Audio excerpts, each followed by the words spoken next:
नमस्कार, मी स्नेहा. आपण पाहताय साम टीव्ही धन की बात या विशेष कार्यक्रमात तुम्हा सगळ्यांचं स्वागत. इन्शुरन्स फॉर लोन्स याविषयी आपण आज जाणून घेणार आहोत आणि त्यासाठी आपल्या साम टीव्हीच्या स्टुडिओत आलेल्या आहेत ग्रेपसीड कन्सल्टंट्स प्रायव्हेट लिमिटेडच्या संस्थापिका आणि संचालका मानसी चंद्रचूड मॅडम. त्यांचं स्वागत करूया. मानसी मॅडम, स्वागत तुमचं. धन्यवाद. धन्यवाद. मानसी मॅडमशी चर्चा करणार आहोत की लोन घेताना कुठल्याही प्रकारचं कर्ज घेताना आपण कुठली काळजी घेतली पाहिजे. मात्र त्याआधी त्यांची ओळख करून देते. मानसी चंद्रचूड या एक इन्व्हेस्टमेंट बँकर आहेत. तसंच fintech, fashion tech, defence tech, e commerce आणि ट्रॅव्हल टेक या कंपन्यांमध्ये गुंतवणुकीच्या विस्तृत श्रेणीसह एक व्हेंचर कॅपिटलिस्ट त्या आहेत. त्यांची ओळखसुद्धा तशी आहे. तसंच आर्थिक गुंतवणुकीतील त्यांचा अनुभव हा अतिशय दीर्घकालीन आहे. विमा, म्युच्युअल फंड म्हणून नका किंवा इक्विटी बॉन्ड्स म्हणू नका, या सगळ्याच्या पलीकडे त्यांचं जे आहे त्यांचा या सगळ्यावर त्यांचा अभ्यास आहे. तसंच अर्थव्यवस्था जी आहे ती समजून घेण्याची क्षमता, व्यवसाय चक्र, त्यातले वेगवेगळे प्रश्न, त्यातल्या समस्या आणि त्याचे तोडगे विविध, तसंच बाजारातल्या गुंतवणुकीच्या वेगवेगळ्या अंतर्दृष्टीची समज जी आहे ती त्यांच्याकडे उत्तम प्रकारची आहे. तसंच अनेक हिट्स अँड मिसेससह गुंतवणुकीच्या जगात स्वतःला सर्वोत्तम सिद्ध कसं करायचं आणि कर आकारणी तसंच गुंतवणुकीतल्या किंवा गुंतवलेल्या मुख्य रकमेची सुरक्षितता मिळवून त्याचा इन्शुरन्स मिळवून त्याचा परतावा जास्तीत जास्त पद्धतीने आपल्याला कसा मिळवता येईल यावर त्यांचा खूप प्रदीर्घ असा अभ्यास आहे आणि हीच त्यांची खासियत आहे. तर चला तर मग चर्चेला सुरुवात करूया. सगळ्यात आधी आपण जाणून घेणार आहोत मानसी मॅडमकडून की बिझनेस इन्शुरन्स म्हणजे नक्की काय आणि साधारण या बिझनेस इन्शुरन्सचे प्रकार जे असतात ते काय असतात. मानसी मॅडम, पुन्हा एकदा साम टीव्हीच्या स्टुडिओमध्ये आपलं स्वागत. धन की बात या विशेष कार्यक्रमात आपण चर्चा करतोय इन्शुरन्स फॉर लोन्सवर. तर सगळ्यात आधी आम्हाला हे जाणून घ्यायला आवडेल की बिझनेस इन्शुरन्सची संकल्पना म्हणजे काय, ही संकल्पना काय ती जरा विस्तृत पद्धतीने सांगा. आणि सगळ्यात महत्त्वाचं म्हणजे या बिझनेस इन्शुरन्सचे प्रकार काय आहेत. ॲब्सोल्युटली. सो बिझनेस इन्शुरन्स जे आहे, आता जे बिझनेसमॅन असतात, एक बिझनेस वरती आणता आणता आयुष्य निघून जातं लोकांचं. आणि जेव्हा आपण बिझनेस इन्शुरन्स हे जे प्रकार आहे, आपले बिझनेस म्हणलं की नफा असतं आणि नुकसान असतं. आणि ते नुकसान जे आहे ते कवर करण्यासाठी, not to make any money from it, but ते नुकसान न हो किंवा नुकसान झालं तर थोडंसं त्याचं आपल्याला काहीतरी आर्थिक एवढा मोठा भुर्दंड बसू नये म्हणून आपण बिझनेस इन्शुरन्स घेतो. ठीक आहे. आता यात प्रकार बरेच आहेत बिझनेस इन्शुरन्समध्ये. आपण जर का बघायला गेलं तर पहिलं म्हणजे आपण कीमॅन पॉलिसी जी असतो ती बघतो लाईफ इन्शुरन्समध्ये. दुसरं आपण बघू शकतो की motor vehicles, that is compulsory, कायद्याने कंपल्शन केलेलं आहे की आपण जेव्हा काही गाड्या घेतो त्याचं इन्शुरन्स करावं लागतं. हे सुद्धा बिझनेस एक्सपेन्स असल्याचं बिझनेस इन्शुरन्स होतं. दुसरं म्हणजे आपण कोणी जर का एखाद्या इव्हेंट मॅनेजमेंट कंपनी जर का असेल तर ते इव्हेंटचा इन्शुरन्स करून घेऊ शकतो. नंतर वर्कमेन्स कॉम्पन्सेशन असतं, ज्यांच्याकडे फॅक्टरीमध्ये खूप जास्ती वर्कर्स असतात. आता त्या वर्करला काही, तो जेव्हा काम करत असताना काही झालं तर त्याच्यासाठीचा वर्कमेन्स कॉम्पन्सेशन इन्शुरन्स असतो. प्रॉडक्ट लायबिलिटी असते, प्रोफेशनल इंडेमनिटी असते. असे साधारणतः 20-25 पेक्षा जास्ती बिझनेस इन्शुरन्सचे प्रकार असतात. आता यात एक महत्त्वाचा प्रकार म्हणजे आता बिझनेस म्हणलं की लोन्स येतात, कर्ज येतच. कारण काय, आपल्याला जर का आपलं वाढवायचं असेल बिझनेस तर आपण ते कर्ज घेतो आणि ते जे कर्ज असतं ते कर्जाचं अमाऊंट कवर करण्यासाठी जी इन्शुरन्स घेतलेलं असतं त्याला म्हणतात लोन इन्शुरन्स किंवा फायनान्सिंग द लोन प्रॉपरली.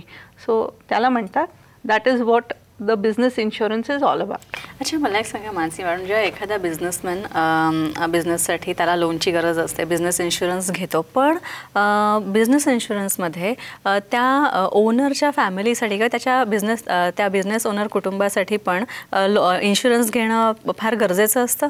आणि का गरजेचं असतं? आता तुम्ही तुमच्या बिझनेससाठी इन्शुरन्स घ्याल, तुमचं लोन कव्हरेजसाठी इन्शुरन्स घ्याल आणि तुमच्या फॅमिलीसाठी एक वेगळं इन्शुरन्स घ्याल.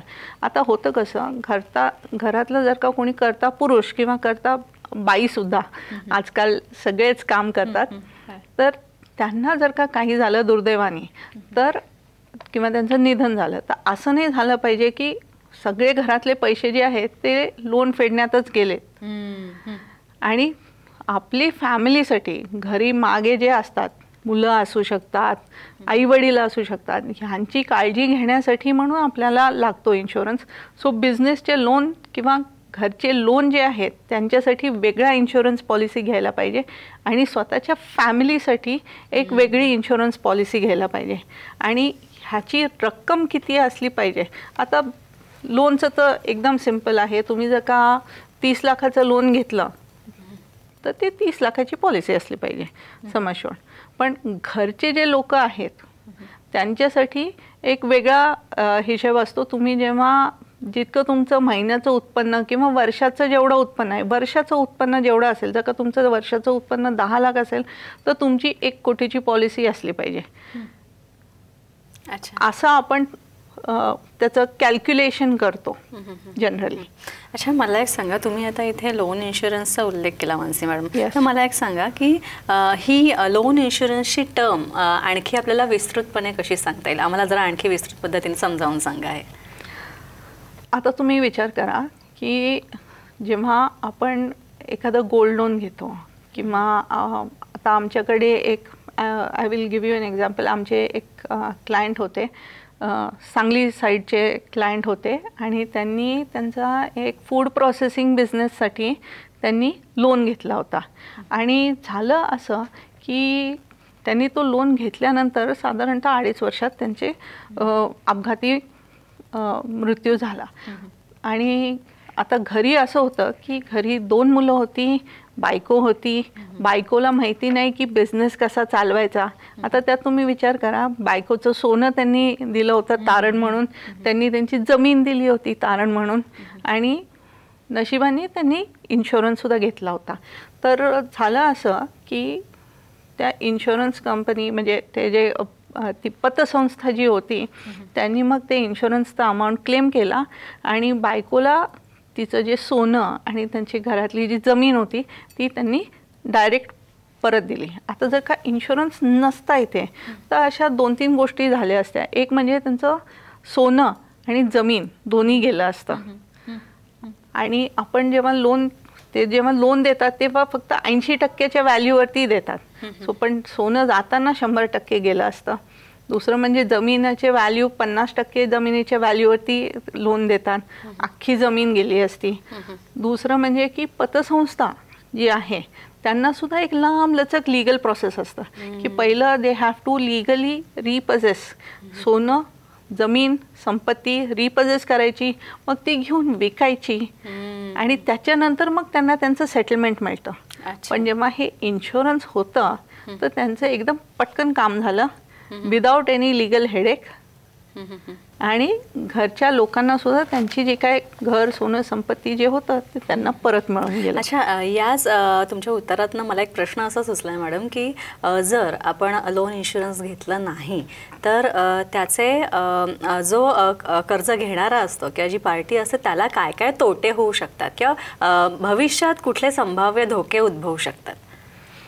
आता तुम्ही विचार करा, जसं मी म्हणले की जे आपण जेव्हा इन्शुरन्स घेत नाही त्या लोनसाठी घरच्या लोकांना लोन फेडत बसावं लागतं. आपलं जे काय तारण ठेवलेलं आहे ते परत घेण्यासाठी घरच्या लोकांना लोन फेडत बसावं लागतं.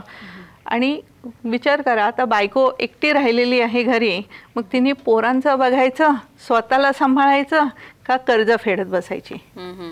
तर त्याच्यासाठी आपण इन्शुरन्स घेणं गरजेचं आहे. नुसतं गरजेचं नाही आहे, आपण डिमांड केली पाहिजे की इन्शुरन्स तुम्ही आम्हाला नक्की द्या. कारण काय, मला माझी बायको, पोरं, कुटुंब, आई वडीलसुद्धा असू शकतात घरी, हे सगळे प्रिय आहेत आणि यांचा विचार करून आपण इन्शुरन्स घेतलंच पाहिजे.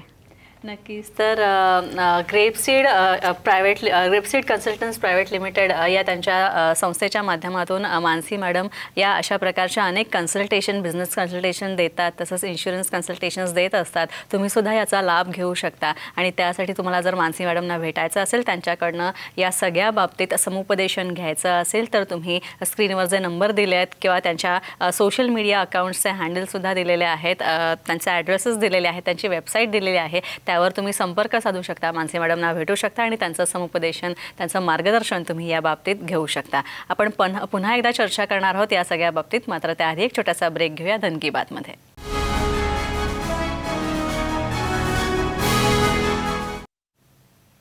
लोन फॉर इन्शुरन्स याविषयी आपण चर्चा करतो आणि कन्सल्टंट मानसी मॅडम आपल्यासोबत आहेत. मानसी मॅडम, आणखी एक गोष्ट, मगाशी तुम्ही बोलताना म्हणलात की लोन घेताना इन्शुरन्स पण घ्यावा, ती खात्री करून घ्यावी, कारण ते आपल्या भविष्यासाठी आणि आपल्या कुटुंबाच्या भविष्यासाठी पण चांगलं असतं, स्पेशली तुम्ही जर एखादा बिझनेस ओनर फॅमिली असाल तर.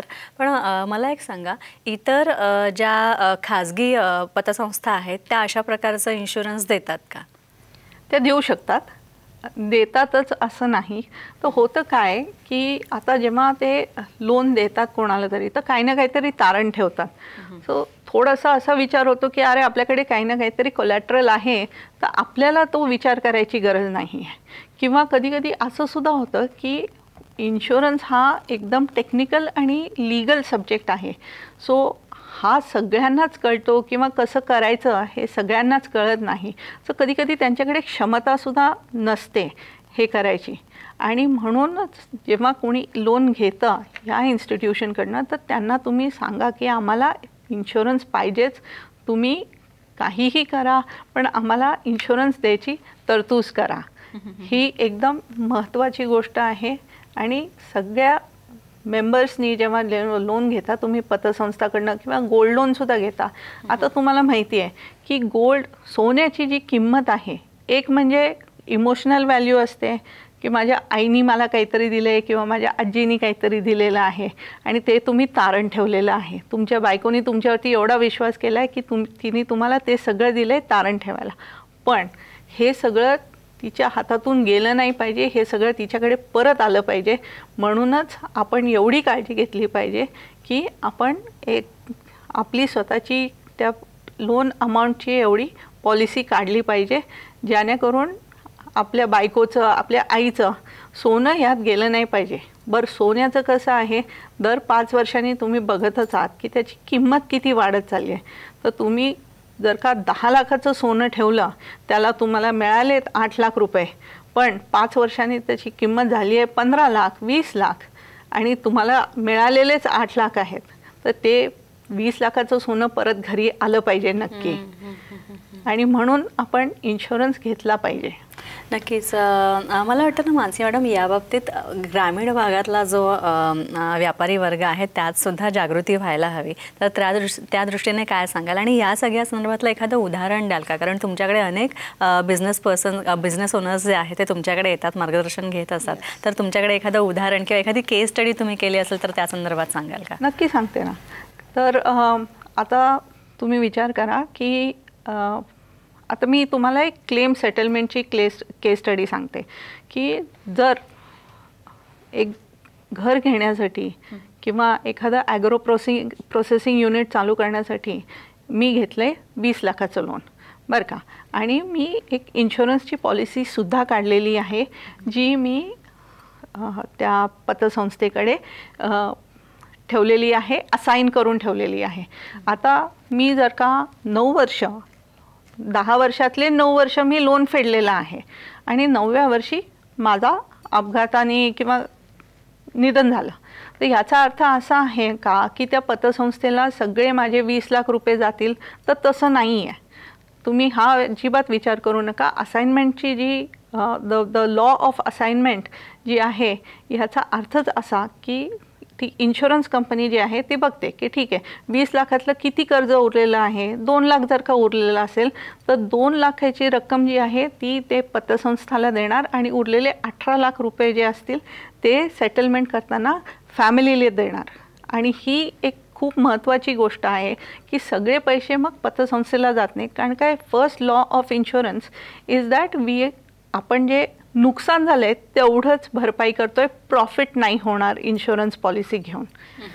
आणि this is why it is a very good idea. एक खूप खूप चांगली आयडिया आहे की तुम्ही एक इन्शुरन्सची पॉलिसी घेऊन ठेवा. अच्छा मानसी मॅडम, आता समजा एक उदाहरण सांगते. एखाद्या व्यक्तीने 10 वर्षांसाठी कर्ज घेतलेलं आहे, समजा 20 लाखाचं कर्ज घेतलेलं आहे आणि 9 वर्ष त्याने फेडलं, इमाने इतबारे ते फेडलं. पण त्यानंतर समजा अचानक काही कारणामुळे अपघाती मृत्यू झाला किंवा त्यांचं निधन झालं काही कारणामुळे, तर मला एक सांगा, हे 9 वर्ष त्या व्यक्तीने जर लोन फेडलेलं आहे तर इन्शुरन्स कंपनी या लोनची पूर्ण अमाऊंट सेटल करते? इन्शुरन्स कंपनी पूर्ण लोनची अमाऊंटपेक्षा तुमचं जे काय सम अश्युअर्ड असतो, ज्या अमाऊंटचं तुम्ही इन्शुरन्स घेतलेलं आहे तेवढ्या अमाऊंटचं ते सेटलमेंट नक्की करतील. ऑफकोर्स ते ठरवतील आधी की जे लोन घेतलेलं आहे त्याचं किती अमाऊंट फेडलेलं आहे, किती उरलेलं आहे. सो जे काय फेडलेलं आहे ते अमाऊंट ते पतसंस्थेला नाही देणार. ते अमाऊंट तुम्हाला फॅमिलीला मिळेल. ठीक आहे, म्हणजे आपण म्हणलं तसं 20 लाखाचं लोन होतं, तर जर का 2च लाख उरलेले असतील त्याचे, तर 2 लाख ते पतसंस्था किंवा गोल्ड लोनसाठी जे असतील त्या इन्स्टिट्यूशनला देणार आणि उरलेले 18 घरी फॅमिलीला मिळतील. अच्छा, तुम्ही आतापर्यंत इतक्या लोकांना कन्सल्टेशन दिलेलं आहे, समुपदेशन मॅडम तुम्ही केलेलं आहे आतापर्यंत इतक्या क्लायंट्सचं. तर या संदर्भातलं म्हणजे मी ज्या सिच्युएशनविषयी बोलले, तर अशी सिच्युएशन कधी आली होती? आणि किंवा अशी सिच्युएशन जर आली किंवा एखाद्या क्लायंटच्या बाबतीत, तर कुठल्या प्रकारचा सल्ला तुम्ही देता त्यांना?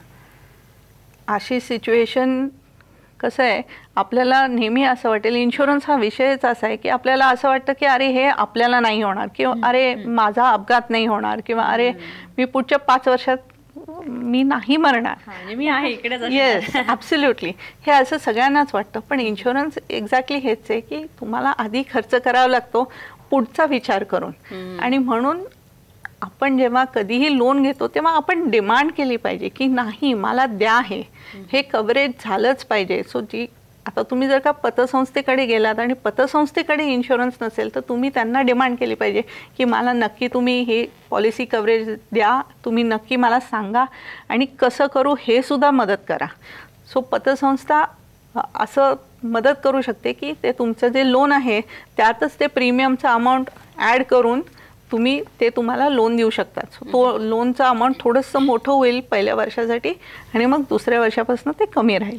अच्छा, मानसी मॅडम, ग्रेपसीड कन्सल्टन्ट्स प्रायव्हेट लिमिटेडच्या माध्यमातून ही तुमची संस्था आहे, संस्थापिका आणि संचालिका आहात तुम्ही ऑर्गनायझेशनच्या या संस्थेच्या माध्यमातून आणखी कोणत्या कोणत्या सेवा पुरवल्या जातात त्याविषयी सुद्धा आणखी सांगा. आम्ही इन्शुरन्स तर आपण बोललेलंच आहोत. इन्शुरन्स हे फॉर फायनान्शियल इन्स्टिट्यूशन, म्हणजे तुमची NBFC असू देत किंवा पतसंस्था असू देत, त्यांना इन्शुरन्स देतो. इंडिव्हिज्युअल्सला इन्शुरन्स देतो. आम्ही गायडन्स देतो. म्युच्युअल फंड वरती कसे इन्व्हेस्टमेंट करायचे त्याची गायडन्स देतो. आणि सॉव्हरेन गोल्ड बॉन्ड्स असतात. आता गोल्डची प्राइसेस वाढलेली आहेत, तर आमच्या क्लायंट जे लोक आहेत त्यांनी बराच नफा झाला आहे त्यांचा मागच्या 6 महिन्यात गोल्ड प्राइसेसवरनं. नंतर आम्ही बाकी स्टॉक्समध्ये सुद्धा कसं इन्व्हेस्ट करायचं हे सगळे ह्याचे सुद्धा मार्गदर्शन करतो. So all over we are all about personal finance. So money with Mansi is all about personal finance. अच्छा, आणखी एक की विशेषतः मी व्यावसायिकांबद्दल विचारते की अनेक व्यावसायिकसुद्धा तुमच्याकडे येत असतात, म्हणजे तुमच्याकडे मार्गदर्शनासाठी येत असतात. तर त्यांना तुम्ही, आणि स्पेशली जेव्हा हे व्यावसायिक किंवा हा एखादा बिझनेस पर्सन नवीन असेल किंवा स्टार्टअप त्याचा असेल, स्टार्टअप बिझनेस असेल, तर त्यावेळी इन्शुरन्स आणि लोन या बाबतीतलं मार्गदर्शन तुम्ही कसं करता त्याविषयी आणखी जाणून घ्यायला आवडेल. सो स्टार्टअपमध्ये लोन कसं असतं, स्टार्टअपमध्ये लोनसाठी देण्यासाठी कोलॅटरलच नसतं लोकांकडे.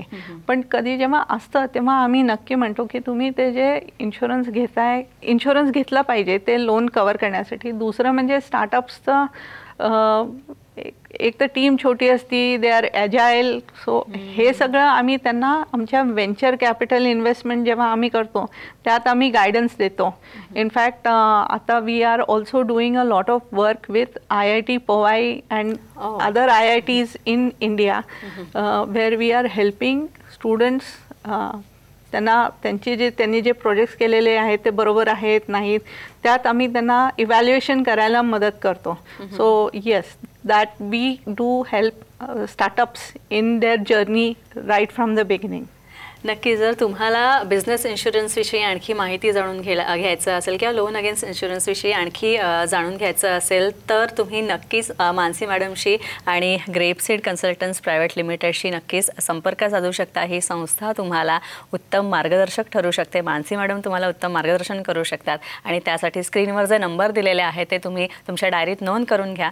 मानसी मॅडम, तुम्ही साम टीव्हीच्या स्टुडिओत आलात त्यासाठी खूप खूप आभार तुमचे. थँक्यू. धन्यवाद. यानंतर आपण धन की बातमध्ये इथे थांबतोय. नमस्कार.